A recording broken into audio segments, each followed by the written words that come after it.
യാ അല്ലാ, നീ എനിക്ക് വാഗ്ദാനം ചെയ്ത നിന്റെ സഹായം നീ എനിക്ക് നൽകണം. ഈ ചെറിയ സംഘം എന്നിവിടെ നശിച്ച ഈ ഭൂമിയിൽ നിന്നെ ആരാധിക്കുന്നവരുണ്ടാവുകയില്ല.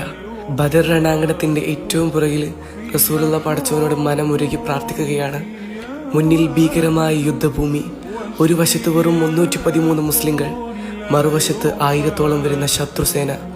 മനുഷ്യരുടെ കണക്കിൽ ഇത് ജയിക്കാനാവാത്ത യുദ്ധം. പക്ഷേ വിശ്വാസികളുടെ ഹൃദയത്തിൽ ഒരു ഉറച്ച വിശ്വാസമുണ്ടായിരുന്നു, അള്ളാഹു നമ്മോടൊപ്പം ഉണ്ട് എന്ന്. ഉടനെ പടച്ചവന്റെ സഹായം ഇറങ്ങി. യോദ്ധാക്കളായിട്ടുള്ള മലക്കുകൾ ജബൽ മലായിക്കത്തിലൂടെ ഇറങ്ങി വന്നു. യുദ്ധം പൊടിപാറി. ഈ ചെറിയ സംഘത്തിനെ ഉടനെ ഇവിടെ നിന്നും തുരത്തിയോടിക്കാം എന്ന് വിചാരിച്ചെത്തിയ ശത്രുക്കൾക്ക് തെറ്റി. ശത്രുപക്ഷത്തു നിന്നും പല നേതാക്കളും കൊല്ലപ്പെട്ടു.